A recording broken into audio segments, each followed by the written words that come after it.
चलिए हम लोग को आज सबसे पहले थ्योरी पढ़ना है। क्या पढ़ना है? थ्योरी। ठीक है। और हम लोग लाइट में पढ़ रहे थे रिफ्रैक्शन एट प्लेन सरफेस। आज चालू करेंगे रिफ्रैक्शन एट स्फेरिकल सरफेस। क्या?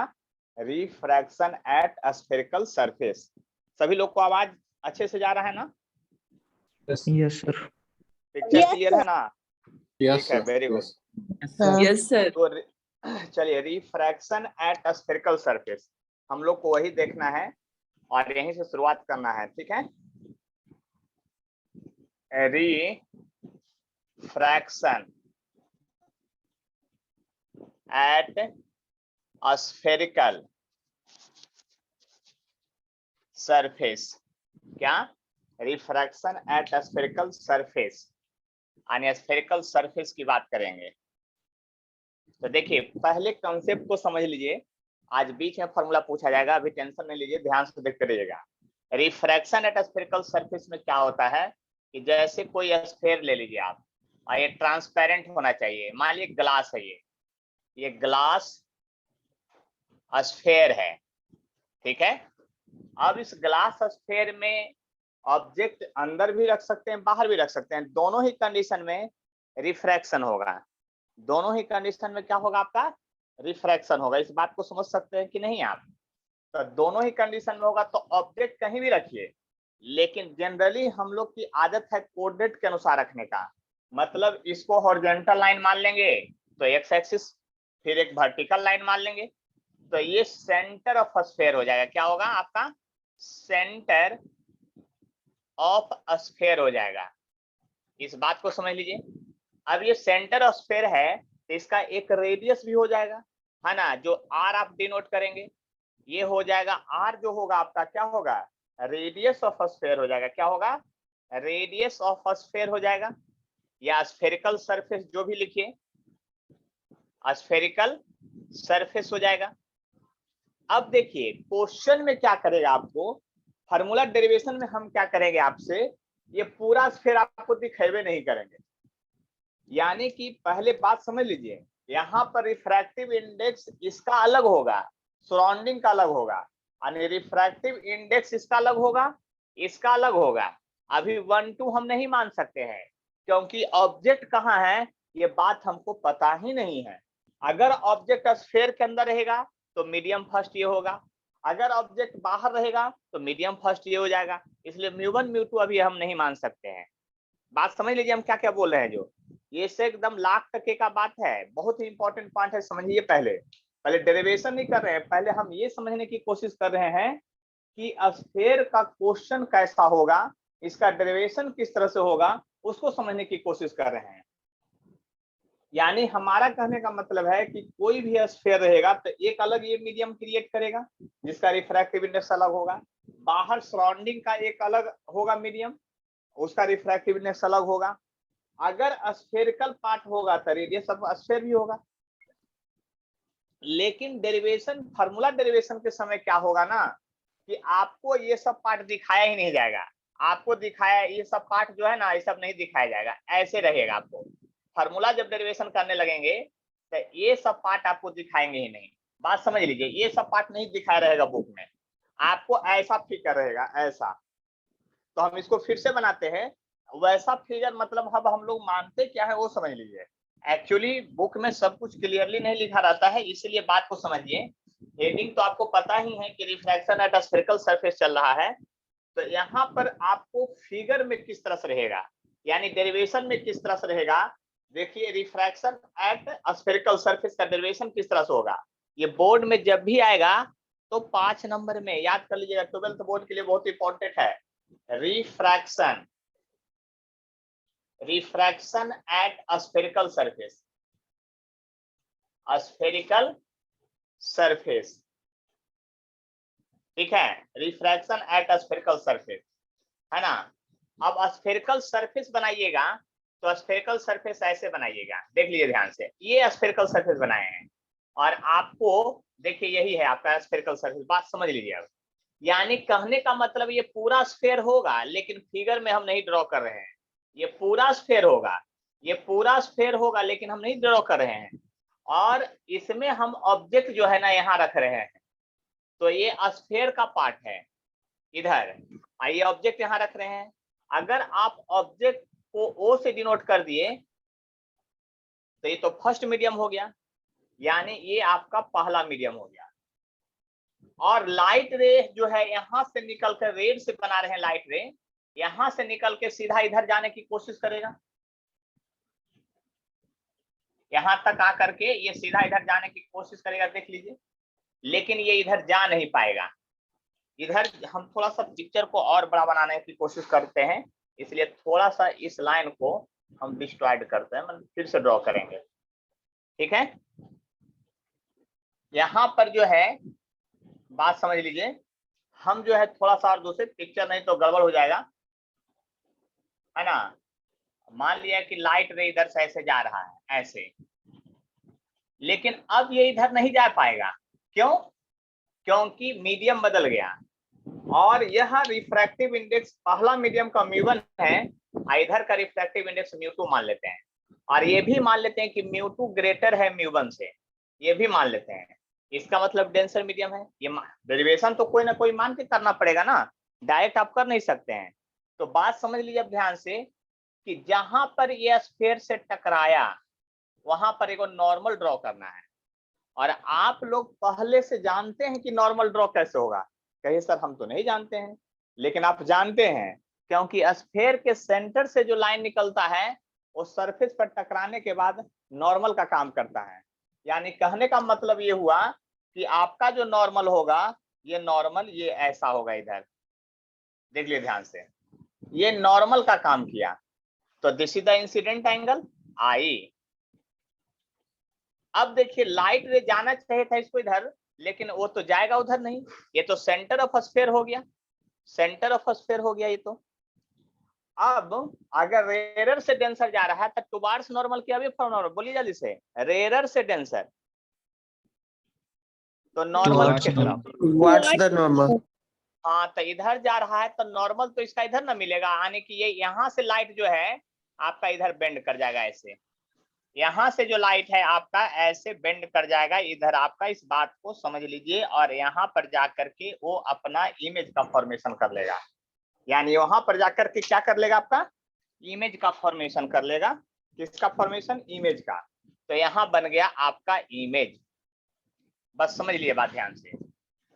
लेकिन ये एंगल आपका आर कहलाएगा, ये एंगल क्या कहलाएगा आपका? आर कहलाएगा, बस समझ लीजिए, इतना बात समझ लीजिए है। यहाँ पर पॉइंट पी मान लेते हैं, पोल को पी मानते थे, पी मान लिए हैं। यहाँ पॉइंट एम मान लेते हैं, क्या मान लेते हैं? इधर कोई पॉइंट एन मान लेते हैं, कोई दिक्कत नहीं है। देखिए सबसे पहले जब डेरिवेशन लिखिएगा तो आपको कुछ टर्म लिखना पड़ेगा। क्या? सबसे पहले कंस्ट्रक्शन, ज्योमेट्री में सबसे पहले कंस्ट्रक्शन आता है, उसके बाद ही कोई काम होता है। कंस्ट्रक्शन, कंस्ट्रक्शन में क्या लिखना पड़ेगा वो समझ लीजिए। कंस्ट्रक्शन में सबसे पहले एक परपेंडिकुलर ड्रॉ करना पड़ेगा, क्योंकि ट्रायंगल बनाना है, बिना ट्रायंगल का तो आपको ट्रिगो लगेगा नहीं, है ना, ज्योमेट्री लगेगा। तो ट्रायंगल बनाना है तो यहाँ से एक परपेंडिकुलर ड्रॉ करेंगे, यहाँ से सीधा परपेंडिकुलर एक ड्रॉ करेंगे ऐसे, एकदम 90 डिग्री यहाँ एंगल बनना चाहिए, जिसका नाम रखेंगे पी डैश। क्या रखेंगे? पी डैश, ये पॉइंट को। अब ये 90 डिग्री एंगल बन गया, और जानबूझ के हम दूर बनाए थे। आप बताइए, अगर लाइट रे एकदम जस्ट यहाँ से पास करता, अगर लाइट रे जस्ट यहाँ से पास करता तो इसका परपेंडिकुलर जस्ट पी पॉइंट से कोइंसाइड करता कि नहीं? आप तो खुद सोचिए। अगर ये लाइट जो रेड वाला ले गए हैं, जस्ट अगर आपको यहाँ से अभी जिस समय पर क्रॉस करवा रहे थे पहली बार, तो उसका परपेंडिकुलर डालते तो एकदम पी के आसपास रहता। इसका मतलब प्रेक्सियल रे, प्रेक्सियल मतलब प्रिंसिपल एक्सिस के पैरेलल अगर रे कोई जाए, मतलब एकदम सट के जाता। यानी बात समझ लीजिए, प्रेक्सियल मतलब प्रिंसिपल एक्सिस के पैरेलल जाता, और ये रे इस तरह से जा रहा है, रेड लाइन वाला को रे दिखाए हैं। अगर ये जस्ट प्रिंसिपल एक्सिस के पैरेलल जाता और सट के जाता तो इसका पॉइंट यहाँ कोइंसाइड कर जाता। तो सबसे पहले वही लिखना है, ड्रॉ क्या? M P dash, M P dash perpendicular on, क्या लिख देंगे? ओपी लिख दें, पीसी लिख दें, क्या लिख दें? जो भी लिख दीजिए, ओसी लिख दीजिए। सबसे पहले ये परपेंडिकुलर ड्रॉ कर दिए, उसके बाद लिखेंगे फॉर प्रैक्सियल रे, फॉर प्रैक्सियल रे, प्रिंसिपल एक्सिस के पैरेलल हो, प्रैक्सियल रे, फॉर प्रैक्सियल रे point P dash just coincide the point क्या P, बात समझ लिए आप, यानी प्रैक्सियल रे के लिए ये पॉइंट जस्ट यहाँ पर कॉन्साइड कर जाएगा जब जाएगा, और कॉन्साइड करेगा तभी तो आप मेजरमेंट कर पाएंगे, यानी मेजरमेंट कर पाएंगे। तो यहाँ पर देखिए, जब ये यहाँ पर देखिए, ध्यान से सुनिएगा, एक और बात यहाँ समझने की कोशिश कीजिए, जब ये यहाँ पर कॉन्साइड कर जाएगा जस्ट पैरेलल जा करके, तो ये देखिए ये नीचे आ जाएगा, देखिए ध्यान से समझिएगा, ये वाला पॉइंट एकदम नीचे आ जाएगा, तो नॉर्मल जस्ट एकदम सेट करके पार करेगा इधर से, तो एंगल आई और आर भी बहुत स्मॉल हो जाएगा। फिर से सुनिए हम क्या कर रहे हैं, ये वाला लाइन अगर यहाँ से पार करता तो ये रे एकदम जस्ट इधर से पार करता, नॉर्मल एकदम जस्ट सट के आता, तो जस्ट सट के आता तो ये लाइन एकदम इधर से पैरेलल जाता, और ये लाइन इधर से पैरेलल आता, तो पैरेलल लाइन के बीच तो एंगल लगभग नहीं के बराबर बनता, लेकिन थोड़ा सा ऊपर है इसलिए थोड़ा बहुत एंगल बनेगा, तो एंगल बहुत छोटा होगा। यहाँ पर तीन एंगल और मान लेते हैं, एक एंगल यहाँ से अल्फा मान लेते हैं, ये एंगल यहाँ बीटा मान लेते हैं, क्योंकि ट्रायंगल बनाना है 1 2 3, और यहाँ गामा मान लेते हैं, है ना, तो लिख सकते हैं here angle I are alpha beta and gamma are very small angle, very small angle होगा। और स्मॉल एंगल का कंडीशन में जानते क्या हो जाता है, स्मॉल एंगल के कंडीशन में ये हो जाता है आपका कि आपका साइन थीटा और टेन थीटा का वैल्यू बराबर हो जाता है, साइन थीटा टेन थीटा और थीटा का वैल्यू क्या हो जाता है, बराबर हो जाता है, इस बात को समझ लीजिएगा। चलिए वो बात को फिर से हम तो दोहराएंगे ही, लेकिन अब पहले डाटा लिखना है, क्या लिखना है, डाटा, क्या डाटा लिखना है भाई, तो आपको यहाँ पर म्यू1 जो होगा वो होगा refractive index of medium, refractive index of medium first जहां ऑब्जेक्ट है, और ये म्यू2 है refractive index of medium second, म्यू2 जो हो जाएगा रिफ्रैक्टिव इंडेक्स ऑफ मीडियम कौन सा, सेकंड हो जाएगा। इतना बात आप लोग को समझ में आ गया होगा, जब इतना बात समझ में आ गया होगा तो बात आगे फिर बढ़ाते हैं। अब देखिए यहां से P से P, जब ये इसको कॉन्साइड ही कर गया तो P डैश से तो मेजरमेंट होगा नहीं, तब P से O की दूरी को ऑब्जेक्ट डिस्टेंस कहेंगे, PO जो होगा वह ऑब्जेक्ट डिस्टेंस होगा, कौन डिस्टेंस होगा, ऑब्जेक्ट डिस्टेंस। और साइन कन्वेंशन के साथ देखिए हम बोले थे सबका साइन कन्वेंशन एक ही साथ याद करना है, अगर यहाँ आप हाथ रखते हैं तो ऑब्जेक्ट इधर है और ऑब्जेक्ट की तरफ सब निगेटिव, इधर सब पॉजिटिव, जिधर ऑब्जेक्ट रहे हाथ रखिए कहां पर, इंस्ट्रूमेंट पर, और जिधर आपका ऑब्जेक्ट रहे उधर सब नेगेटिव, उल्टा में सब पॉजिटिव, उल्टा में क्या, सब पॉजिटिव। तो यहाँ पर माइनस यू लिखाएगा, ये क्या लिखाएगा, माइनस यू लिखाएगा, माइनस यू, देख लिए ध्यान से। और पी आई जो होगा वह होगा इमेज डिस्टेंस, क्या होगा, इमेज डिस्टेंस, तो वो हो जाएगा प्लस भी हो जाएगा, देख लिए ध्यान से क्योंकि इधर है। और पीसी जो होगा वो रेडियस ऑफ कर्वेचर होगा, क्या होगा, रेडियस ऑफ कर्वेचर होगा, कर्वेचर जो कि प्लस आर होगा, radius of curvature plus R होगा, देख लिए ध्यान से, रेडियस ऑफ कर्वेचर क्या होगा आपका, प्लस आर होगा, इस बात को आप समझ लीजिए अच्छी तरह से, रेडियस ऑफ कर्वेचर क्या होगा आपका, प्लस आर होगा। तो अब देखिए ये सा इंफॉर्मेशन था आपका, आई तो एंगल ऑफ इंसिडेंट है, अगर और लैंग्वेज बढ़ाना चाहते हैं अपने स्कूल से एग्जाम में, बोर्ड एग्जाम में, तो आई आर अल्फा बीटा क्या क्या एंगल हो मान लीजिए, लिख दीजिए, लेकिन अब हम उतना वो सब नहीं लिखेंगे।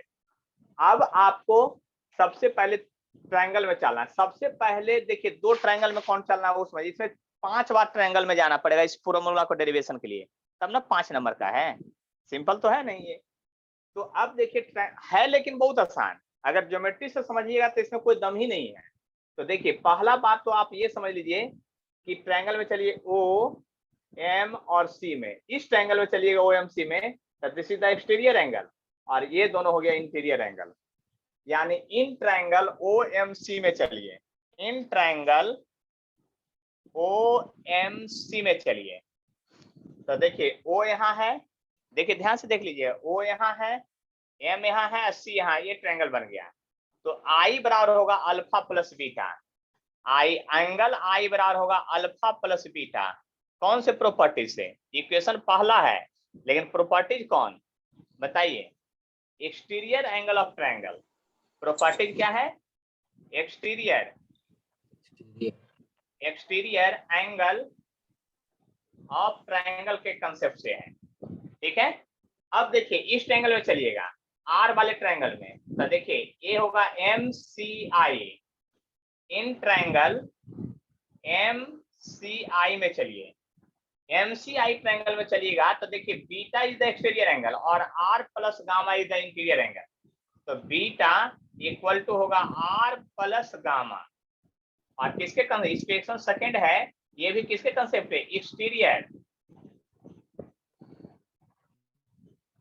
एक्सटीरियर एंगल ऑफ ट्रायंगल के कंसेप्ट से। लेकिन इसको इक्वेशन मत मानिए, अभी हमको चूंकि आर बराबर लिखना है तो आर बराबर लिखिएगा बीटा माइनस गामा, इसको इक्वेशन सेकंड मानिए।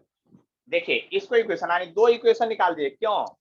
देखिए एक बात दिमाग में एकदम सेट कर लीजिए, क्या? जब जब रिफ्रैक्शन होगा तो आपको ये बात मान के चलना पड़ेगा कि हर हाल में स्नेल्स लॉ लगाना है। स्नेल्स लॉ में mu one sin i equal to mu two sin r है। तो एन केन प्रकार एन संस्कृत वर्ड, किसी भी तरह से आपको sin i और sin r का वैल्यू निकालना है, तभी ना स्नेल्स लॉ लगाइएगा। तो देखिए दिमाग में पहले से सेट रखिए, जब जब रिफ्रैक्शन होगा तब देखिए रिफ्लेक्शन का तो बहुत छोटा सा कंपोनेंट पार कर गया। रिफ्लेक्शन का क्या हुआ? बहुत सा आपका क्या था, आपका रिफ्लेक्शन का तो बहुत छोटा सा कंसेप्ट पार कर गया, लेकिन रिफ्रैक्शन बहुत बड़ा है। आपको रिफ्रैक्शन ही अब इसके लास्ट चैप्टर तक चलते जाना है, क्योंकि लेंस भी पढ़िएगा तो रिफ्रैक्शन है, प्रिज्म भी पढ़िएगा तो रिफ्रैक्शन है। और सभी जगह एक ही बात ध्यान रखना है कि एक बार स्नेल्स लॉ आएगा तभी आपका फार्मूला प्रूफ होगा, अन्यथा फार्मूला प्रूफ नहीं होगा। तो फार्मूला प्रूफ करने के लिए Snell's law mu one sin i equal to mu two sin r, तो sin i sin r का वैल्यू निकालना है, और sin i sin r का वैल्यू निकालने के लिए आपको एक ही कंसेप्ट लगाना है, ज्योमेट्री। अब देखिए हम r i निकाल लिए हैं और r निकाल लिए हैं, लेकिन अब अल्फा बीटा और गामा का वैल्यू निकलेगा तब ना उसको हम लोग घटा उठा के काम करेंगे। तो अल्फा इस ट्रायंगल में फंसा हुआ है, बीटा इस ट्रायंगल में फंसा हुआ है, और गामा यहाँ इस ट्रायंगल में फंसा हुआ है। तीन ट्रायंगल में फिर से चलेंगे तो लिखेंगे इन ट्रायंगल, इन ट्रायंगल पहले समझते चलिए, लिखे नहीं, इन ट्रायंगल कौन? ओ एम पी में, in triangle O M P में देखिए क्या लिखिएगा, एंगल बहुत छोटा था तो लिखिएगा tan alpha equal to sine alpha equal to alpha, सब बराबर होगा। लेकिन फार्मूला अब जो जरूरत है, जो सामने दिखेगा उसी को यूज करना है। फार्मूला हम tan वाला यूज करेंगे, परपेंडिकुलर बाई बेस, यानी कि एम पी बटा पीओ, एम पी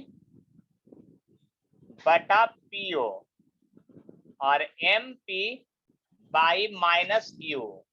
बात ध्यान से समझ लीजिए, क्योंकि पीओ जो है ऑब्जेक्ट डिस्टेंस देखिए लिखा हुआ वो माइनस यू है। उसी तरह से फिर चलिएगा इन ट्रायंगल, किसमें? इन ट्रायंगल चलिए एम पी सी में, एम पी सी में चलिए, इस ट्रायंगल में चलिए, एम पी सी में चलिए आप। तो एम पी सी ट्रायंगल में चलिएगा तो tan बीटा होगा, तो tan beta equal to sine beta equal to beta equal to क्या लिखिएगा? परपेंडिकुलर बाई बेस, यानी एमपी बटा पीसी। क्या लिखिएगा? एमपी बटा पीसी। और एमपी को एमपी रहने दीजिए, और पीसी तो रेडियस ऑफ कर्वेचर आर है, वो ध्यान से आप समझ लिए होंगे बात को। देखिए किन्हीं को यहाँ तक में अगर कोई कष्ट है तो बोलिए, पहले प्रॉब्लम हमसे पूछ लीजिए, कोई अगर प्रॉब्लम है तो आप हमसे बात समझ लीजिए अच्छी तरह से, कोई प्रॉब्लम है तो पूछिए जल्दी से। किन्हीं को कोई प्रॉब्लम नहीं है तो हम आगे बढ़ते हैं। इसमें बहुत सारा टर्म जो है आपको मिटाते हैं, अब ध्यान से देख लीजिएगा अच्छी तरह से। हमको सारा टर्म याद रहेगा, टेंशन मत लीजिए, है ना। इसलिए आपको टेंशन लेने की जरूरत नहीं है। इधर वाले टर्म को मैं मिटा देता हूं, क्योंकि फिगर पर तो पहले से सब है, केवल अब टर्म लिखना है, थोड़ा सा फिगर उधर बचा हुआ है। लेकिन आपको ये सब डेरिवेशन कॉपी में फेर करके हमको जरूर भेजना है, बस इतना ही याद रखिएगा, और नहीं तो हम छोड़ेंगे नहीं। ये डेरिवेशन को अच्छे से लिख करके एकदम अरेंज करके, और ये फिगर बनाना है, थोड़ा सा प्रोटेक्टर वगैरह यूज कर करके इस सबको बनाना है, नहीं तो स्केल वगैरह यूज और पेंसिल यूज करके, नहीं तो काम नहीं बनेगा फिर। देखिए अब हमको इन ट्रायंगल चलना था। देखिए इसके बाद वहां तक आप लिख लीजिएगा जहां तक मिटाए हैं, उसका फिर से यहाँ से शुरुआत कीजिएगा डेरिवेशन। अभी डेरिवेशन साफ नहीं हुआ है, लिखेंगे इन ट्रायंगल कौन, एम पी आई में चलिएगा तो tan gamma sign gamma gamma equal to MP बटा पी आई, यानी एमपी बाई भी, इमेज डिस्टेंस जिसको हम लोग कहे थे। इतना बात तो आप समझ ही गए होंगे अच्छी तरह से। अब देखिए, अब चलते हैं फ्रॉम इक्वेशन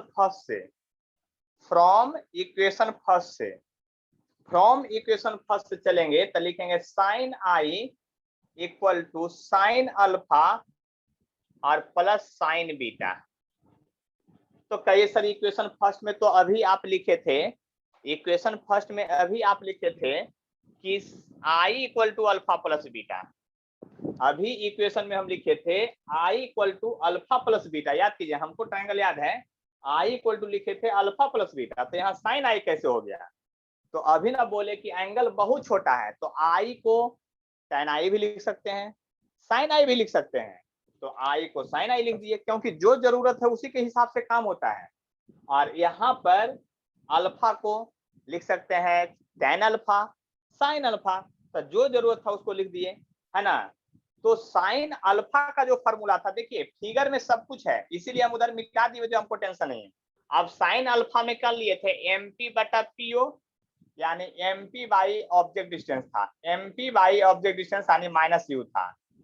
और साइन बीटा में क्या था, एमपी बटा पीसी था। याद कीजिए फिगर पर हम बार बार हाथ चला रहे हैं, एमपी बटा पीसी था, यानी कि आर है। यहां से एमपी कॉमन ले सकते हैं, नहीं तो ऐसे भी छोड़ सकते हैं, कोई दिक्कत नहीं, साइन आई का वैल्यू निकल गया, ठीक है। और फ्रॉम इक्वेशन सेकंड से चलिए, अब तो फ्रॉम इक्वेशन सेकंड में था साइन आर इक्वल टू क्या था, देख लीजिए ध्यान से, यहां पर हम इस ट्रायंगल में चले थे बीटा बराबर आर प्लस गामा, इसलिए साइन आर बराबर आपको आया था बीटा माइनस गामा, तो साइन आर बराबर sign beta minus sign gamma, ये फॉर्मूला आगे हो गया। क्यों, फिर से हम लिखेंगे बीटा जो बहुत स्मॉल है तो साइन बीटा, बीटा सब बात बराबर है इसीलिए वैसा लिख दिए। अब जब लिखिएगा तो साइन आर का वैल्यू, अब जब लिखिएगा यहां से साइन आर का वैल्यू, तो आपको पता चल गया साइन आर का वैल्यू क्या लिखिएगा, जो पूरी तरह से पता है आपको, क्या लिखिएगा साइन बीटा वाला वैल्यू, तो एम पी बटा आर, एम पी बाई क्या R minus M P by क्या भी, क्योंकि M P by P I क्या है आपका इमेज डिस्टेंस है।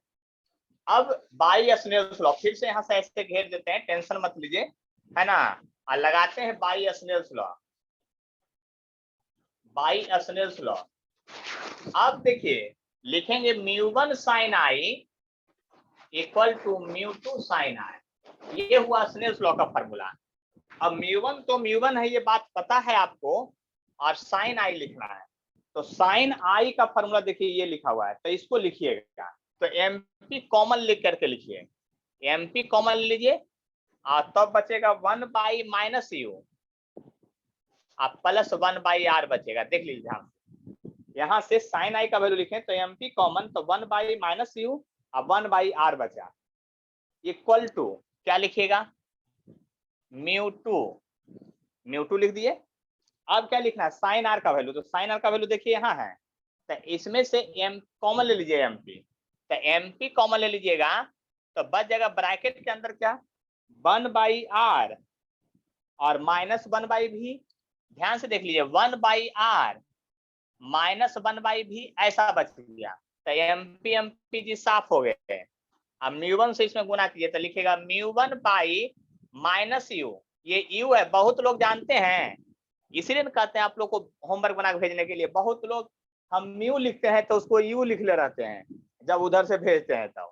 ये रिफ्रैक्टिव इंडेक्स है, ये इमेज ऑब्जेक्ट डिस्टेंस है, दोनों अंदर अंतर है दोनों में, तो बहुत लोग कॉपी में वही सब बना के भेज देते हैं। इस पर ध्यान दीजिएगा, म्यू1 से दोनों गुना करेंगे तो म्यू1/-u और प्लस म्यू1/r हो जाएगा, इक्वल टू म्यू2 से जब इसमें गुना करेंगे तो म्यू2/r होगा और माइनस म्यू2/v होगा। देखिए u और v में थोड़ा सा अंतर रहता है देखने में, कर्वेचर में, इसलिए बात ध्यान दीजिए, बहुत लोग सीधा सीधा लिख देते हैं। देखिए इन जनरल जब फार्मूला डेराइव होता है तो इमेज डिस्टेंस ऑब्जेक्ट डिस्टेंस को फार्मूला में एक तरफ रखते हैं, तो इसको आप इधर ले आइए, इसको पकड़ के जब इधर लाइए तो प्लस हो जाएगा, क्या हो जाएगा, प्लस हो जाएगा, यानी म्यू2/v हो जाएगा।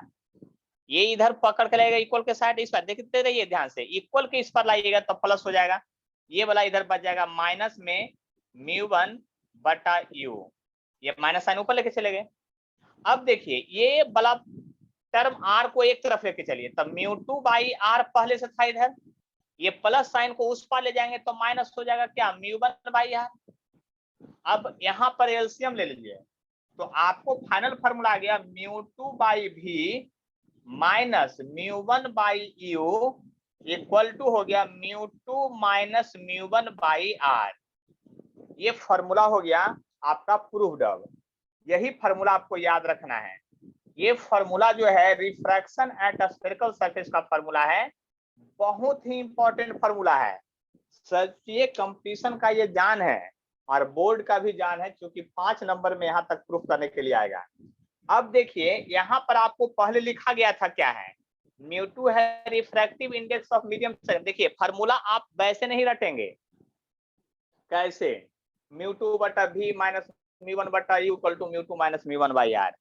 अगर ऐसे आप फार्मूला लर्न करेंगे ना तो जानते हैं धोखा हो जाएगा क्वेश्चन बनाते समय, जबरदस्त धोखा होगा। थोड़ा बहुत अगर हो ना तो बात भी मान लें। यहाँ पर फार्मूला याद कीजिए, क्योंकि क्वेश्चन में म्यू2 म्यू1 ऐसे देगा कि आपको कंफ्यूज कर देगा, तो आपको अपना दिमाग लगाना है, अपना दिमाग ये लगाना है कि refractive index of medium second बटा इमेज डिस्टेंस, ऐसे फार्मूला याद कीजिएगा, हम पूछेंगे अभी। तो बोलना है refractive index of medium second by image distance minus refractive index of medium first by object distance equal to, बात तो समझ ही गए होंगे आप। बात मतलब ये ध्यान में रखना है कि म्यू2 है refractive index of medium second है और v है इमेज डिस्टेंस है, तब ये। अब देखिए ध्यान से, अब देखिए ध्यान से, अगर सरफेस प्लेन हो जाए स्फेरिकल के बदले, अभी तो रिफ्रैक्शन एट स्फेरिकल सरफेस था, यानी केस इसमें भी हम डेवलप कर रहे हैं बाय फोर्सली केस में, if surface is plane, is surface is plane हो जाए तो रेडियस कितना होगा आप लोग बता सकते हैं। अगर सरफेस प्लेन हो जाए तो रेडियस क्या हो जाएगा आप लोग बता सकते हैं, इन्फिनिटी। यानी अनंत हो जाएगा, इन्फिनिटी का साइन दे दिए हैं, अनंत हो गया। अब बताइए इन्फिनिटी से किसी भी टर्म में डिवाइड करेंगे तो क्या हो जाएगा, ये जीरो हो जाएगा। गुड, तो म्यू2/v माइनस म्यू1/u इक्वल टू 0।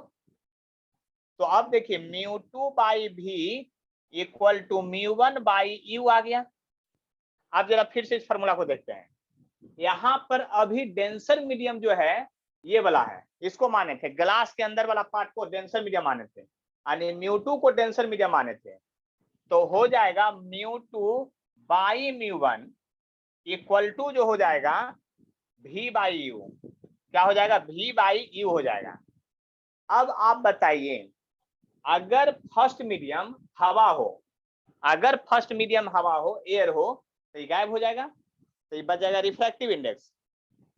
यानी कि μ2 अगर μ1 अगर फर्स्ट मीडियम है, ये फर्स्ट मीडियम जहां ऑब्जेक्ट है वो फर्स्ट मीडियम आ जाए, तो ऑब्जेक्ट वाला पार्ट अगर फर्स्ट मीडियम में हवा हो जाए, तो हवा हो जाए तो एयर इसका 1 हो जाएगा, तो रिफ्रैक्टिव इंडेक्स बराबर v बाई यू, और v है इमेज और u है ऑब्जेक्ट डिस्टेंस, यानी ये है अपरेंट डिस्टेंस, ये है रियल डिस्टेंस। तो बताइए, ऑब्जर्वर जब डेंसर मीडियम में हो, ऑब्जेक्ट जब रेयर मीडियम में हो, तो रिफ्रैक्टिव इंडेक्स का फॉर्मूला क्या था? अपरेंट हाइट बटा रियल हाइट। तो देखिए अपरेंट बटा रियल आ गया, यानी उधर जो प्रूफ किए थे यहाँ से प्रूफ हो रहा है। इसका मतलब ये हुआ कि आपका फॉर्मूला जो है बिल्कुल 100% एकदम सही है। आए बात समझ में? यानी कि यहाँ से बात समझ लीजिए, हम फिर से बोल रहे हैं। तो यहाँ से म्यू बराबर जो हो गया आपका लिखिएगा, या म्यू बराबर μ21 बराबर लिख दीजिए ऐसे करके, equal to v by U, और v को कहते हैं अपरेंट, शॉर्ट में लिख रहे हैं अपरेंट बाई रियल। तो अब बताइए म्यू का रिफ्रैक्टिव इंडेक्स का फॉर्मूला अपरेंट बाई रियल कब होता है? तो जब ऑब्जर्वर डेंसर में हो, ऑब्जेक्ट रेयर में हो, यानी कि ऑब्जेक्ट जो है रेयर मीडियम में है, ऑब्जर्वर डेंसर में है, तो अपरेंट बाई रियल। यानी कि आपको फॉर्मूला अच्छी तरह समझ में आ गया कि क्या प्रूफ है। अब किन्हीं को कोई प्रॉब्लम है तो हमको बतलाइए, क्योंकि हम आगे बढ़ सकते हैं। फिर जल्दी से बोलिए, क्योंकि मीटिंग भी एंड होने वाला होगा। फास्ट में एकदम। कोई डाउट है तो बोलिए। सर μ1 मैं बताऊं भैया कुछ? बोलिए, किन्हीं को कोई कष्ट है तो बोलिए, और नहीं तो अपना माइक ऑफ कीजिए। अमन राज बोलिए, कुछ बोलना चाह रहे थे।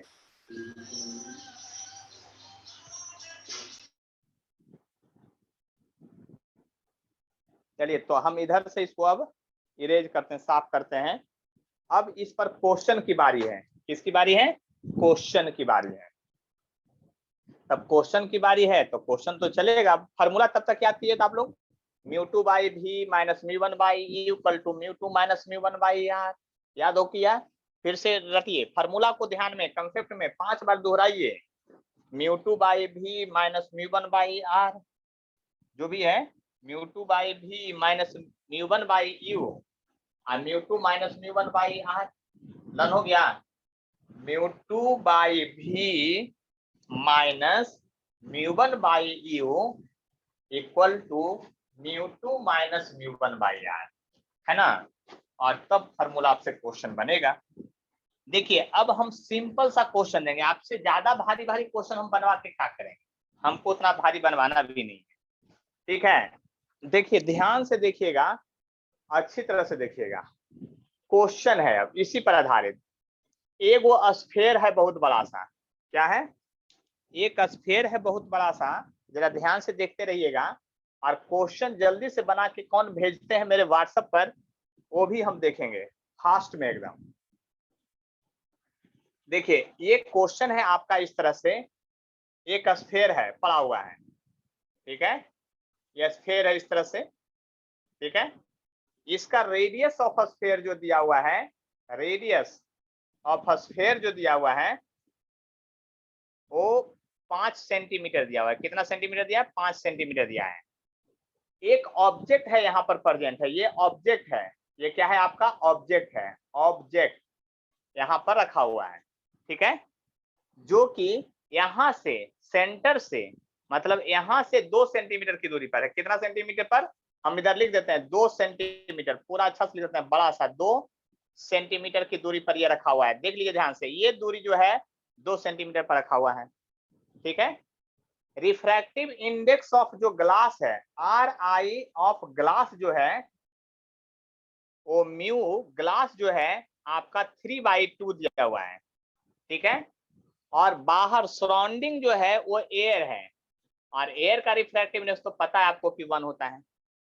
तो मेरा क्वेश्चन यहां से शुरुआत होता है, मेरा क्वेश्चन यहां से शुरुआत होता है। ध्यान से देखिएगा, आप जो ऑब्जेक्ट के सबसे नियरेस्ट साइड, देखिए ऑब्जेक्ट से सबसे नियर साइड किधर से रहिएगा, इधर से देखिएगा तब, इधर से देखिएगा तब, इधर से देखिएगा तब, बताइए। यहां से देखिएगा तब ने सबसे नजदीक साइड, मतलब ऑब्जेक्ट के सबको नियर से देखना है। मतलब पेपर वेट टेबल पर होता है ना गोल वाला, उसके अंदर बबल छुपा हुआ, बुलबुला छुपा हुआ है। अब उसको देखना है आपको, तो देखना है तो कैसे देखिएगा, यहां से देखिएगा तो अपना सुंदर सा आई लगाइएगा, व्यू पोजीशन है ये, है ना। सुंदर सा आई लगाइएगा, यहाँ से व्यू कर रहे हैं। तो व्यू जब कर रहे हैं तो ये फर्स्ट क्वेश्चन है कि आप यहाँ से व्यू कर रहे हैं, देख रहे हैं, तो आपको ये बताना है कि ऑब्जेक्ट कहां पर दिखेगा। यानी कि ऐसे तो सिंपली आप क्वेश्चन समझ गए कि यहां से आपका ऑब्जेक्ट कहां पर दिखेगा। तो फाइंड पोजीशन ऑफ इमेज, है ना, find position of image from centre of sphere, sphere. चलिए आप लोग बना के दिखाइए जल्दी से। फार्मूला जो है अभी यही फार्मूला यूज होगा, बस इतना ही समझ लीजिए। यहाँ पर फार्मूला जो यूज होगा वो फार्मूला होगा μ2/v minus μ1/u equal to μ2 minus μ1/r। यही फार्मूला यूज करके आपसे क्वेश्चन बनेगा। लेकिन इस फार्मूला का यूज कैसे करना है वो पहले आपको दिमाग लगाना है, यहाँ नहीं है, है ना। देखिए बात समझने की कोशिश कीजिएगा। सबसे पहले ये बताइए ऑब्जेक्ट है कहाँ, स्फीयर के अंदर के स्फीयर के बाहर? आप लोग बोलिए जल्दी। अंदर। स्फीयर के अंदर जब है तो वो फर्स्ट मीडियम होगा। यानी कि स्फीयर के अंदर अगर ऑब्जेक्ट आ गया तो ये this is the first medium, बस इतने ही सोच लीजिए। और तब बाकी बच गया जो सेकंड मीडियम। पहले इतना तो समझ में आ गया। यानी कि दूसरी बात आपको ये समझना है साइन कन्वेंशन। तो जहां से आप देख रहे हैं, जहां से आप देख रहे हैं उस पोजीशन पर अपना हाथ लगाइए। कहां? इंस्ट्रूमेंट पर, मतलब स्फीयर पर। जिधर ऑब्जेक्ट है उधर सब निगेटिव और उल्टा में सब पॉजिटिव। तो ऑब्जेक्ट तो स्फीयर के अंदर है, तो स्फीयर के अंदर जो भी चीजें हैं सब निगेटिव होगा। तो देखिए सबसे पहले तो हमको इतना बात पता चल गया कि यहाँ पर μ1 जो है वो म्यू ग्लास होगा जो कि 3/2 है। दूसरा बात μ2 पता चल गया कि 1 होगा। देखिए अब फार्मूला में कैसे पता करना वो बात समझिए। अब ऑब्जेक्ट डिस्टेंस पता करना है कि कितना होगा। तो यहाँ पर हाथ रखें, तो देखिए आपको सेंटर से मेजरमेंट नहीं करना है। देखिए मेजरमेंट करना है कहां से, जहां पर हाथ रखे, जहां से इंस्ट्रूमेंट चालू हुआ, मतलब मीडियम जहां से बदल रहा है वहीं से। यानी इस यही पी पॉइंट है, अभी जो पी पॉइंट बना रहे थे यही पी पॉइंट है। मेजरमेंट सब यहाँ से होगा। लेकिन आपको दिया हुआ है कि इसका रेडियस 5 सेंटीमीटर है, यहाँ से यहाँ तक 5 सेंटीमीटर दिया हुआ है और यहाँ से यहाँ तक 2 सेंटीमीटर दिया है। तो ऑब्जेक्ट डिस्टेंस 2 सेंटीमीटर नहीं होगा, 3 सेंटीमीटर होगा। देखिए ध्यान से, ये पूरा रेडियस 5 सेंटीमीटर है, क्वेश्चन में दिया है, और ऑब्जेक्ट जो है सेंटर से 2 सेंटीमीटर की दूरी पर रखा हुआ है। तो यहाँ से जब व्यू करेंगे तो 3 सेंटीमीटर दिखेगा। और जहां पर हाथ रख दिए जिधर ऑब्जेक्ट है उधर सब निगेटिव, यानी यू जो होगा यहाँ -3 सेंटीमीटर होगा। बात समझ लीजिए। और रेडियस ऑफ कर्वेचर जो है वो कितना दिया हुआ था, रेडियस ऑफ कर्वेचर 5 सेंटीमीटर है, लेकिन वो ऑब्जेक्ट के तरफ ही है। देखिए यहाँ से मेजरमेंट करेंगे तो रेडियस ऑफ कर्वेचर इधर ही दिख रहा है, तो जिधर ऑब्जेक्ट उधर सब निगेटिव, इसलिए ये भी आपका निगेटिव होगा, -5 सेंटीमीटर होगा। इतना बात आपको इस क्वेश्चन में समझना था। जो समझ में आ गया है बोलिए, क्योंकि इसका कैलकुलेशन बच गया है। समझना यही बात है। कितना लोग हाथ उठाइएगा कि ये बात एकदम सही सही लिखे थे, हाथ उठाइए, हैंड रेज कीजिए। एकदम जो लिखे हैं एकदम वो वैसा ही सब लिखाया था। यानी नहीं तो हम फार्मूला पर पुट कर देखें। μ2 कौन है आपका 1 है, तो 1/v पहला बार में लिखे होंगे, फिर माइनस साइन, म्यू वन है 3/2, और फिर u जो है आपका -3 सेंटीमीटर है, -3 इक्वल टू म्यू2, तो म्यू2 कितना है 1 माइनस 3/2 और डिवाइडेड बाई -5। ये वाला साइन सब लोग लिखे थे, देख लिए ध्यान से। अब इसके बाद क्या होगा, ये माइनस माइनस प्लस हो जाएगा, आज 3 कट भी जाएगा, तो 1/v प्लस 1/2 आ जाएगा इक्वल टू, ये देखिए एक में से 1.5 जाएगा तब 0.5 बचेगा, यानी -½ बचेगा, -1/2 बचेगा इंटू -5, माइनस कट करके 1/10 आ गया। अब देखिए जरा ध्यान से, 1/v बराबर लिखिएगा 1/10 -1/2, एलसीएम ले लीजिए तो आ गया 10, 1 - 5, देख लीजिए ध्यान से, तो आपको कितना आ गया, देख लीजिए ध्यान से, इधर बात को समझ लीजिए, ये हो गया था प्लस, तो ये हो गया था 1/2, 2 चला गया उधर, ये हाफ बच गया था माइनस में, तो ये माइनस माइनस प्लस 1/10, यानी एलसीएम लीजिएगा तो ये 1 हो गया और ये 5 हो गया, तो यानी कि आ गया -4/10, देखिए ध्यान से, -4/10 आ गया। अब v बराबर जो हो गया 10/4, उल्टा हो जाएगा, यानी -2.5 सेंटीमीटर, यानी कि ऑब्जेक्ट जो है यहां से दिखेगा 2.5 सेंटीमीटर पर, तो सेंटर से भी इसका इमेज डिस्टेंस होगा 2.5, यानी कि position of image from centre of sphere, आप लिखेंगे शुद्ध भाषा में, position of image from centre of sphere, वो भी होगा कितना, क्योंकि इधर से 2.5 सेंटीमीटर तो इधर से भी 2.5 सेंटीमीटर, यानी 2.5 सेंटीमीटर। इतना आंसर कितने लोग को आया था, हैंड रेज करेंगे।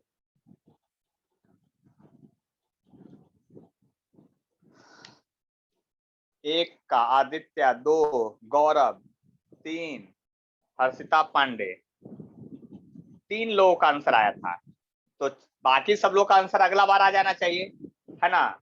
तो अगला बार क्वेश्चन में क्या है, मेरे क्वेश्चन में कोई चेंजिंग नहीं है, 100% यही क्वेश्चन है, और इस क्वेश्चन को फिर से बना के भेजना है, जो क्वेश्चन आज बता रहे हैं ना, सब क्वेश्चन को फिर से बना के भेजना है आपको, बस इतना ही सोच लीजिए, दोबारा सारा क्वेश्चन को दोबारा बना के भेजना है मेरे व्हाट्सएप नंबर पर, तब पता चलेगा आपको बात, ऐसे तो पता चलेगा नहीं। अब की बार क्वेश्चन है जो अलग क्वेश्चन है, क्या है, अगला क्वेश्चन सेकंड नंबर क्वेश्चन जो है ना, सेकंड नंबर क्वेश्चन है ये, और सेकंड नंबर क्वेश्चन में क्या है उस बात को समझने की कोशिश कीजिएगा, है ना। तो बात समझ लीजिए, सेकंड नंबर क्वेश्चन की बात कर रहे हैं अब सेकंड क्वेश्चन की बात कर रहे हैं। अब की बार आपको इधर से नहीं देखना, अब की बार व्यू करना है सबसे दूर से, यहाँ से व्यू करना है, यानी यहाँ से ऑब्जेक्ट को देखना है आपको।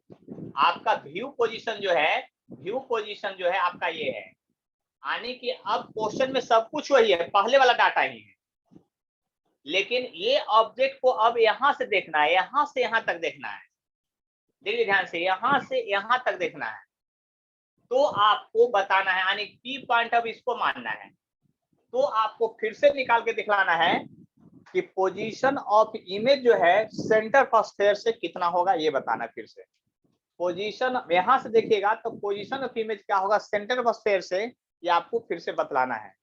तो जल्दी से क्वेश्चन बनाना शुरुआत कीजिए, टेंशन मत लीजिए, है ना, खा के ही दम लेंगे फिर से, ठीक है। तो चलिए अब हम मोबाइल रखते हैं, आप लोग का जो देख रहे थे कि व्हाट्सएप पर कौन कौन बना के भेज रहे हैं, है ना, उससे अब आगे अब हम आपको क्वेश्चन बताते हैं। देखिए फिर से समझिए बात को, आप इधर से व्यू कर रहे हैं, देखिए गौर से समझिएगा, ये सब एकदम बहुत इंपॉर्टेंट क्वेश्चन होता है, गौर से देखिए।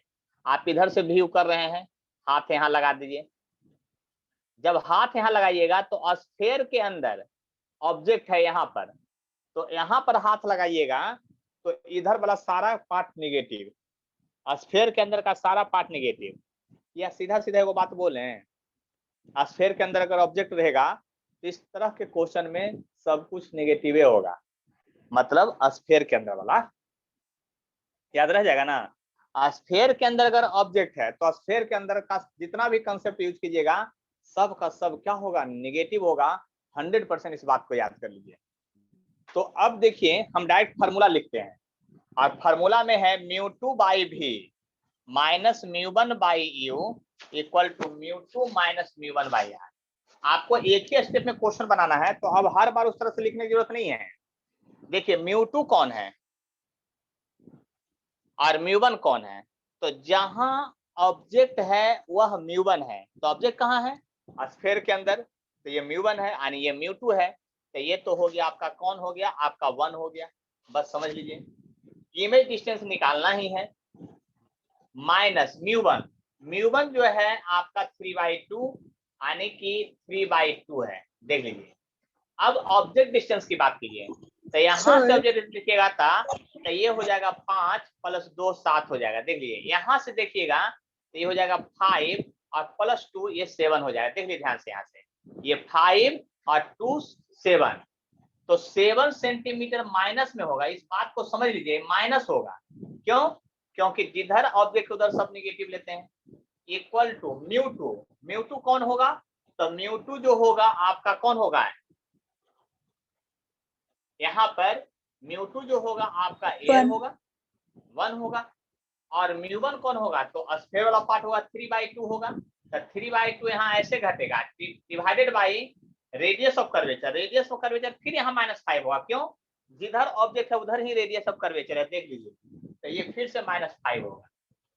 अब जरा गौर कीजिए 1/v माइनस माइनस प्लस, आपकी बार कट नहीं रहा है तो प्लस हो गया 3/7 × 14 इक्वल टू, यहाँ पर काटिएगा तो 1/, वही हो जाएगा 1/10 हो जाएगा, क्योंकि फिर से वही वाला कंसेप्ट है। तो 1/, क्या हो गया आपका 10 हो गया। देख लीजिए -½ ऑफ कीजिएगा तो माइनस कट गया 1/10, तो 1/v बराबर हो गया 1/10 - 3/14। अब एलसीएम लीजिएगा तब 14 और 10 का एलसीएम जो होगा 14 × 25 70 होता है, वही होगा। तो 10 × 7 = 70 और 14 × 25 = 70, तो 5 × 15 यानी v बराबर जो हो गया आपका 70/, इसमें घटा लीजिए कितना, तो घटेगा तो 8 × 7 = 15, तो -8 हो जाएगा। अब आप यहाँ से डिवाइड डायरेक्ट कर लिए, 8 8 जा 64 हो गया, और 64 हो गया तो आपका कितना बच गया, 6 बच गया, और 8 × 7 = 56 यानी 4 बच गया, तो 8 × 5 = 40, यही ना। तो यहाँ पर हो गया इतना सेंटीमीटर, कहाँ से, यहाँ से हो गया। मतलब इस पोजीशन से आपको ऑब्जेक्ट आया, और आपको हम बोले थे निकालने के लिए कहाँ से, क्वेश्चन है सेंटर ऑफ स्फीयर से, यानी position of image from centre of a sphere equal to, अब की बार 8.75 में से आपको 5 घटाना पड़ेगा, यानी 3.75 सेंटीमीटर होगा। कितना होगा, 3.75 सेंटीमीटर। अब कोई क्वेश्चन पूछ रहे थे, सर बोल रहे थे, बोलिए अब क्या डाउट है, बोलिए। सर वो पूछ रहे थे कि वो μ1 निगेटिव नहीं ना होगा। नहीं, μ1 μ2 ऑलवेज पॉजिटिव होता है, ठीक है। और किन्हीं को कोई प्रॉब्लम हो, कोई डाउट हो तो बोलिए, क्योंकि अब की बारी है, अब मतलब आपकी बारी है ना। किसकी बारी है, तो बात समझ लीजिए अच्छी तरह से कि क्या होगा जो। तो असाइनमेंट में भेजे थे ना, उसमें एक क्वेश्चन है आपका 12 नंबर, आप लोग असाइनमेंट निकालिए। असाइनमेंट भेजे थे हम, जो पिछले क्लास में हम देखिए 10 नंबर बताए थे क्वेश्चन, उसी में 12 नंबर क्वेश्चन है। 10 नंबर बताए थे, 13 नंबर बताए थे, ये सब मछली वाला है ना। उसी तरह से आपको 12 नंबर क्वेश्चन है, उसके पहले वो क्वेश्चन बनाना है जल्दी से। प्रैक्टिस कर लीजिएगा ना, आज टेंशन मत लीजिए, सब आपको रहेगा क्वेश्चन। कहाँ आपको यूट्यूब पर सब डाल देंगे, टेंशन मत लीजिए। देखिए 12 नंबर क्वेश्चन जो है पूछा हुआ है क्वेश्चन एग्जाम में, कहता point object is placed at the centre of glass sphere of radius 6 centimetre. एक रेडियस है जिसका 6 सेंटीमीटर है स्फीयर का, मतलब इस स्फीयर का रेडियस जो है आपका 6 सेंटीमीटर, कितना सेंटीमीटर है? 6 सेंटीमीटर आपका रेडियस दिया हुआ है क्वेश्चन में। कहता point object placed at the centre of sphere, मतलब ऑब्जेक्ट भी जो है ना यहीं पर है, ऑब्जेक्ट यहीं पर रखा हुआ है, सेंटर पर रखा हुआ है। इस बात को समझ लीजिए। रिफ्रैक्टिव इंडेक्स जो ग्लास का दिया हुआ है इसका, यानी कि ग्लास का रिफ्रैक्टिव इंडेक्स दिया है म्यू ग्लास, वो 1.5 दिया हुआ है क्वेश्चन में। कितना दिया है? 1.5 दिया है। इस बात को समझ लीजिए। कहता है distance of virtual image from the surface, यानी आपको सरफेस से देखना है और पोजीशन ऑफ इमेज बताना है कि क्या होगा, सरफेस से देखना है। तो सरफेस तो सब जगह है, आप कहीं से भी देख लीजिए, जहां मन करे वहां से देखिए, सब जगह से आंसर सेम ही आएगा। बस समझ लिए, सभी जगह से आंसर सेम आने वाले हैं, बस इस बात को ध्यान से देखिए। आप यहां से भी देखिएगा तो आपका आंसर वही आएगा, यहां से भी देखिएगा तो आंसर वही आएगा, यहां से, मतलब सरफेस से आंसर बताना है तो कोई टेंशन ही नहीं है, क्योंकि इसके पहले हम कह रहे थे सेंटर से डिस्टेंस बताइए, और यहाँ पर सरफेस से ही बताना है। तो कहीं से व्यू कर लीजिए, जहां मन करे, तिरछा व्यू कर लेते हैं, यहीं से भी कर लेते हैं। अगर यहाँ से व्यू पोजीशन है, आप यहाँ से इसको देख रहे हैं, यानी व्यू पोजीशन यहाँ है, व्यू पोजीशन यहाँ है, क्या है? व्यू पोजीशन है। जब ये व्यू पोजीशन है तो याद कीजिए, यहां से देखिएगा, तो जहां से आप देखिएगा वहां पर हाथ लगाइए, यहाँ पर ऐसे हाथ लगाइए। उसके पहले फार्मूला लिख लीजिए। क्या फार्मूला लीजिए? μ2 by V minus μ1 by U equal to μ2 minus μ1 by R. देखिए उसमें फिगर नहीं बनाया था, लेकिन फिगर बना लिया, सब डाटा लिख लिए, तो हमको अब दोबारा क्वेश्चन पढ़ने की जरूरत भी नहीं है। आपको ये फार्मूला लिख लीजिए, उसके बाद का काम करते रहिए। आप जहां से देख रहे हैं वहां पर हाथ लगाइए। अब जिधर ऑब्जेक्ट उधर सब निगेटिव, तो ऑब्जेक्ट तो सेंटर पर है, तो ऑब्जेक्ट सेंटर पर है, इधर सब क्या होगा? आपका निगेटिव हो जाएगा। क्या हो जाएगा? आपका निगेटिव होगा। इस बात को समझ लीजिए। तो सेंटर पर जब है तो सब निगेटिव है, तो देखिए सबसे पहले ऑब्जेक्ट यहाँ स्फीयर के अंदर है, तो यही फर्स्ट मीडियम हो गया। अब μ2 जो हो गया एयर, वो सेकेंड मीडियम हो गया। क्या हो गया? सेकेंड मीडियम हो गया। तो 1 बाई भी फिर से लिखेंगे। μ1 कितना हो गया? 1.5 है। ऑब्जेक्ट डिस्टेंस कितना होगा? जब सेंटर पर ही रखा है तो रेडियस वाला ही डिस्टेंस ऑब्जेक्ट डिस्टेंस हो जाएगा यहाँ से, तो वो भी होगा -6 सेंटीमीटर। -6। अब देखिए μ2 कितना है? 1 है। μ1 कितना है? 1.5 है। r कितना है? तो -6 सेंटीमीटर है, क्योंकि रेडियस ऑफ कर्वेचर भी वही है।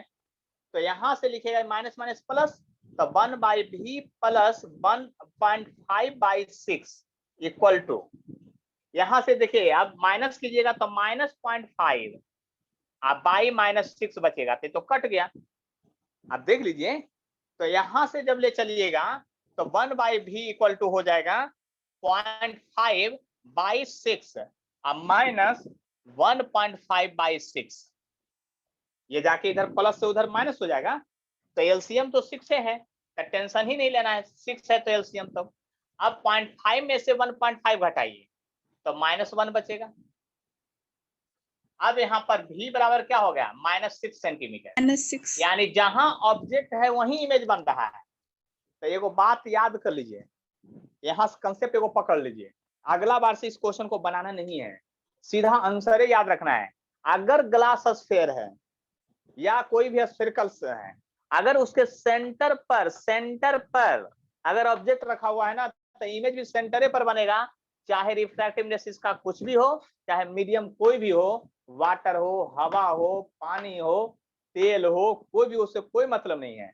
सेंटर पर रहेगा तो पोजीशन ऑफ इमेज भी वही बनेगा, हर हाल में बनेगा। बाकी कहीं दूसरे पोजीशन पर रहेगा तो बदल जाएगा। इस बात को समझ लीजिए। अगर इसमें भी कोई कष्ट है तो बोलिए आप लोग, अब नहीं कष्ट है तो फिर हम आगे बढ़ेंगे। बहुत अच्छा क्वेश्चन है ना? क्वेश्चन इतना अच्छा है कि आप सोच भी नहीं सकते हैं। बहुत अच्छा क्वेश्चन है। 3 मीडियम था इसमें, मीडियम की कमी नहीं है इस क्वेश्चन में, बहुत मीडियम है। ये लास्ट क्वेश्चन बता रहे हैं, इसके बाद आपका आज का क्लास अब नहीं होगा। ये जेई एडवांस में ही पूछा हुआ क्वेश्चन है, ठीक है? देखिए क्या किया है यहाँ, यहाँ पर एक ऐसे है आपका, और फिर एक ऐसे है पार्ट, यहाँ से देख लीजिए, ऐसे है, ऐसे पार्ट है, और यहाँ पर एक स्फेरिकल पार्ट है। क्या है? ये स्फेरिकल पार्ट है। मैं फिगर फिर से बना रहा हूँ। फिगर थोड़ा छोटा बन रहा है, इसको बड़ा फिगर बनाना पड़ेगा, बीच में बना रहे हैं इधर फिगर आपका।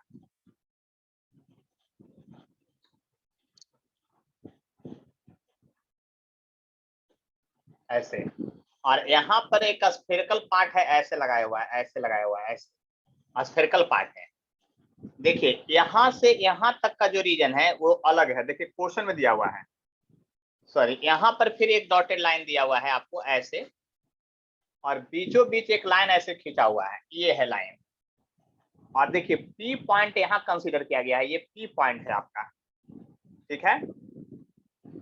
इस तरफ का रिफ्रैक्टिव इंडेक्स जो है N1 से डिनोट किया गया और 1 लिखा हुआ है, जबकि यहां से इस पार्ट से इधर का रिफ्रैक्टिव इंडेक्स N2 बराबर जो है 2 दिया हुआ है, रिफ्रैक्टिव इंडेक्स इसको इंडिकेट किया है। इसके बाद इधर जो है N3 है, रिफ्रैक्टिव इंडेक्स अलग है जो कि 4/3, यानी इधर पानी है, इधर कुछ होगा, इधर कुछ अलग है।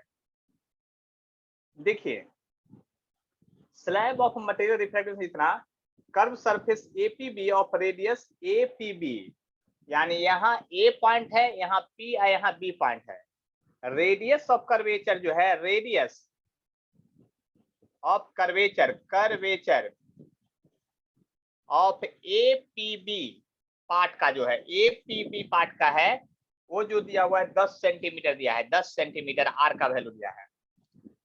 Plane surface CD, plane surface कौन है? CD, ये प्लेन सरफेस है जो CD है, यहां से ये प्लेन सरफेस CD है। On the left of APB is air, इधर एयर है, मतलब तब ना म्यू का वैल्यू 1 दिया हुआ है। फिर कहता है उधर वाटर है जिसका रिफ्रैक्टिव इंडेक्स है दिया हुआ है। An object O placed at a distance 15 centimetre from pole P, आने की एक ऑब्जेक्ट जो है यहाँ पर रखा हुआ है, ये ऑब्जेक्ट है, मतलब यहाँ O लिख देते हैं, ये ऑब्जेक्ट है, लिख देते हैं कि ऑब्जेक्ट है ये। और यहाँ से यहाँ तक का जो दूरी है वो 15 सेंटीमीटर दिया हुआ है, कहाँ से? पोल से, यानी P से दूरी दिया है 15 सेंटीमीटर। कहाँ से दिया है? 15 सेंटीमीटर पोल से दिया हुआ है। The distance of final image of object from P view from the left, left से देखना है, तो इस फिगर को लेफ्ट से देखना है, तो लेफ्ट फिगर किधर है? ऐसे हाथ रखिए, this is the right and this is the left, तो यानी इधर से आपको देखना है, यानी कि आपको देखना है लेफ्ट से, तो लेफ्ट से मतलब यहाँ से देखना है आपको, यानी कि व्यू पॉइंट जो है आपका ये होगा, यहाँ से आपको देखना है, जहां से देखना है वहां सुंदर सा आंख बनाइए आप अपना, है ना, सुंदर सा आंख बनाइए, यानी this is the view point है, व्यू पोजीशन या व्यू पॉइंट है, यहाँ से आप देख रहे हैं इस ऑब्जेक्ट को। अब आप हवा से देख रहे हैं, देखिए ध्यान से सुनिएगा, अब आप हवा से देख रहे हैं ग्लास के अंदर जिसका रिफ्रैक्टिव इंडेक्स 2 है, उसके बाद उधर पानी है, उधर पानी है, तो कहता है कि आपको दिखेगा कितना दूर पर, जबकि ऑब्जेक्ट डिस्टेंस 15 है, तो दिखेगा कितना दूर पर? तो देखिए फार्मूला वही लगेगा फिर, क्या? μ2/v minus μ1/u equal to μ2 minus μ1/r। लेकिन आपको क्या किया गया है, यहाँ पर जो है रिफ्रैक्टिव इंडेक्स को n से लिखा गया है, तो जब n से लिखा गया है तो हम इसीलिए बार बार आपको ध्यान से दिलवा रहे हैं, यहाँ n से रिफ्रैक्टिव इंडेक्स लिखा गया है, तो इन सभी को मिटा दीजिए आप, और आपको क्या करना है जो आप समझ सकते हैं। अब आपको अब क्या लिखना है, आपको लिखना है μ2 के बदले n2, और यहाँ n1 और n2 माइनस n1। देखिए आपके साथ एग्जाम में कितना बड़ा धोखा हुआ है, इसको समझने की कोशिश कीजिए। अब आपको आप लोग बताइए n2 का वैल्यू मैं कितना लूं? यहाँ पर देखिए n1, n2 और n3 तीन वो दिया हुआ है, यहाँ मैं n2 का वैल्यू कितना लूं? कोई बता सकते हैं तो बोलिए। 4/3 1 1 n1 का वैल्यू कितना लें? 4/3 देखिए तो ध्यान से सुनिएगा, जहां ऑब्जेक्ट रहे वो पहला मीडियम, जहां ऑब्जेक्ट रहे वो कौन सा? पहला मीडियम। मेरा कंसेप्ट याद कीजिए, एग्जाम में धोखा देने का बहुत सारा तरीका ढूंढा जाएगा, बट धोखा नहीं खाना है, उसके लिए मेरा बात ध्यान से देखना पड़ेगा, सुनना पड़ेगा, और बार बार मेरा वीडियो भी रिप्ले करके देखिए, जब कंफ्यूजन होने लगे तो देखिएगा तो मजा आ जाएगा आपको, ठीक है, क्या हो जाएगा, मजा आ जाएगा। तो देखिए आपका ऑब्जेक्ट ये है, तो ये फर्स्ट मीडियम है, लिख रहे हैं रेड से, this is the first medium, ये हुआ फर्स्ट मीडियम, और ये हो गया सेकेंड मीडियम।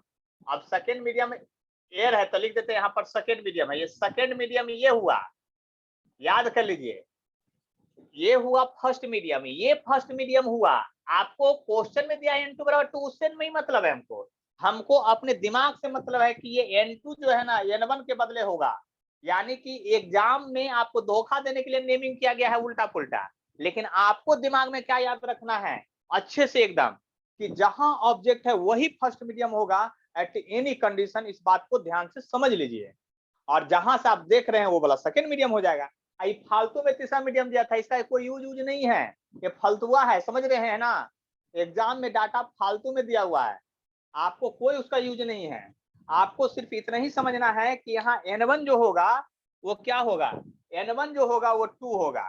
आप कहिए सर वहां से लिख रहे हैं, तो हम अब क्या कहें आपको, रिफ्रैक्टिव इंडेक्स आप डायरेक्ट लिख रहे हैं, रिफ्रैक्टिव इंडेक्स, तो यहाँ पर n1 का वैल्यू 1 क्यों लिखे हैं, वो अगर कंफ्यूजन में हो तो क्या कीजिएगा आप, अब सोच लीजिए, हम कुछ नहीं अब बोलेंगे, n1 ये हो गया 2, और 2 क्यों लिखे वो भी समझ लीजिए, और ऑब्जेक्ट डिस्टेंस होगा -15, क्योंकि यहाँ हाथ रखिए, जिधर ऑब्जेक्ट उधर सब निगेटिव, जिधर ऑब्जेक्ट उधर सब निगेटिव, तो ये -15 होगा, इसकी फुल गारंटी है।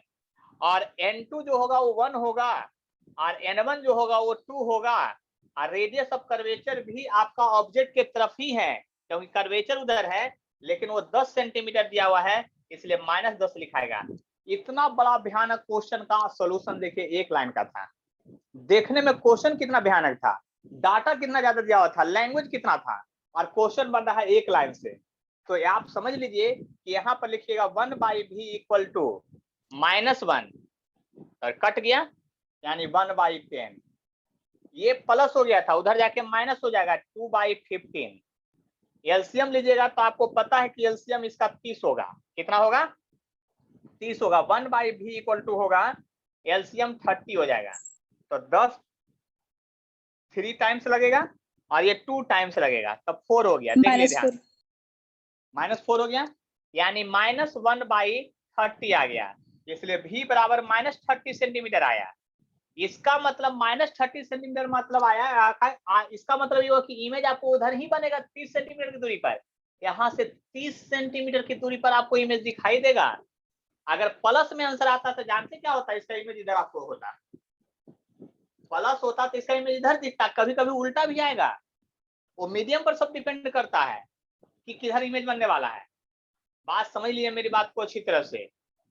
अगर इसका रे डायग्राम बनाना रहता तो क्या करते हम लोग, रे डायग्राम हम तो किसी का बताए ही नहीं, तो रे डायग्राम बनाना रहता तो क्या करते, मजा आ जाता तब तो, है ना। रे डायग्राम ये तो डायरेक्ट हम आपको सॉल्यूशन बता दिए, रे डायग्राम कैसे बनता, क्योंकि लाइट तो ऑब्जेक्ट से निकलता है, तो लाइट जब ऑब्जेक्ट से आता तो जानते क्या होता, ऐसे आता, एक लाइन सीधा इधर से आता, लाते इधर आपके आंख पर, और दूसरा ले जाता है ऐसे तिरछा यहाँ से ऐसे लाइट। लेकिन अब बताइए ये डेंसर से रेयर जा रहा है, और आपका सेंटर ऑफ कर्वेचर यहाँ है, तो यहाँ से नॉर्मल पहले इसको खींचिए, यहाँ पर एक नॉर्मल खींचते हैं ऐसे, अब लाइट रे रेड वाला आ रहा है, डेंसर से रेयर, टुवार्ड्स नॉर्मल की away from normal, away from normal, तो यानी कि अभी इधर नहीं जाता, ये तिरछा होके और इससे दूर भागता, मतलब ऐसे जाता, लगभग ऐसे होता, तो अब तो इधर ये रे मिलता नहीं, तो इसीलिए इसको पीछे डॉटेड लाइन से ले जाके मिलाते 30 सेंटीमीटर पर। रे डायग्राम ऐसे बनता है, बस समझ लीजिए। और स्फीयर वाला रे डायग्राम भी नहीं बताए थे, अगर बोलिएगा तो उसका भी रे डायग्राम बनाते हैं। जैसे आपका क्या था, एक स्फीयर वाला भी क्वेश्चन बताए थे, तो देखिए क्वेश्चन जब बताए थे तो याद कीजिए, इसका यहाँ पर ऑब्जेक्ट था, यहाँ पर ऑब्जेक्ट था, आपका यहाँ था, तो एक लाइन तो डायरेक्ट इधर से आ जाता रे।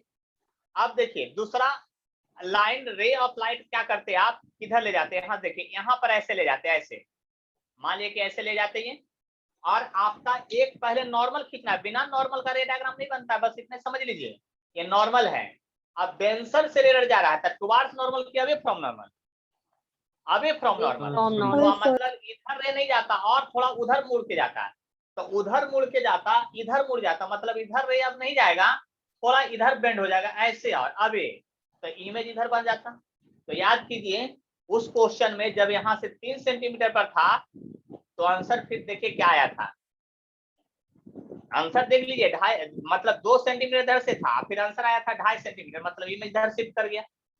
अब इसी क्वेश्चन को फिर से एक बार और बनाए थे हम लोग, इसी क्वेश्चन को बनाए थे एक बार फिर से और इधर, तो उसमें क्या किए थे कि ऑब्जेक्ट यही था और देख रहे थे यहाँ से, तो एक लाइन तो इधर से डायरेक्ट चला गया, अब एक लाइन जो है यहाँ से रे निकलता ऑब्जेक्ट से ऐसे जाता, जब वैसे जाता तो ध्यान से समझिए ये ऐसे जा रहा था, लेकिन आपको नॉर्मल पहले खींचना पड़ेगा यहाँ सेंटर से ऐसे, तो नॉर्मल खींचते तो और ये डेंसर से अबे मतलब क्या इधर अबे जाता, तो अबे मतलब इधर मुड़ता, तो रे और डायग्राम और दूर भागता, तो इधर से था कितना 5 2 7 सेंटीमीटर पर, और आंसर आया था 8.75 सेंटीमीटर आया था।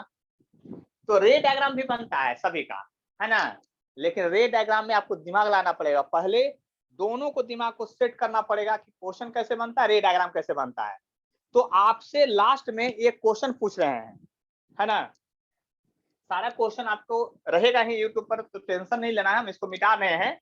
एक क्वेश्चन आपको लास्ट में क्या पूछना है वो समझ लीजिए, हम पूछ रहे हैं, वो आपको जवाब खोज के रखना है अगले क्लास के लिए, ठीक है। एक पानी है, पूरा पानी है, this question asked in CBSE board examination. एक पानी है पूरा भरा, उसमें एक बुलबुला है, क्या है, एयर बबल्स है, ये बबल है, बुलबुला है, बुलबुला है ना, एयर बबल है, ये एयर बबल है, ये वाटर है। अब बताइए एयर बबल जो है आपका डाइवर्जिंग या कन्वर्जिंग कैसा शो करेगा लाइट के लिए, ये बताइए। मतलब लाइट रे अगर पैरेलल जा रहा है ऐसे, तो लाइट रे को ये डाइवर्ज करेगा कि कन्वर्ज करेगा, इसका पिक्चर बना करके हमारे व्हाट्सएप पर भेज देना है ना। लाइट रे अगर एंट्री करेगा इसमें बबल्स में, तो रे जाकर के सब मैच कर जाएगा, मिल जाएगा, ये या डाइवर्ज कर जाएगा, डाइवर्जिंग या कन्वर्जिंग कैसा बिहेव करेगा। तो आपको इसको क्वेश्चन पूछा था, air bubble present in water so converging या डाइवर्जिंग लेंस, ऐसे करके पूछा था। तो आप यहाँ से बना के भेजिएगा हमको पिक्चर डायग्राम इसका, ठीक है। आज का क्लास अब यहीं तक, अब परसों मिलते हैं, कहाँ, हिट के साथ नहीं, आज तो शनिवार है और कल संडे है, तो संडे को तो क्लास होगा नहीं, हम सोच रहे हैं एक आध संडे बाद थोड़ा ना रिवीजन करवाएंगे, जब थोड़ा लाइट लेंस पहुंच जाएगा ना, तो फिर से एक संडे में रिवीजन करवा देंगे 2-3 घंटा, ठीक है। तो अब लोग के लिए आप बोल देते हैं आज क्या, हैव अ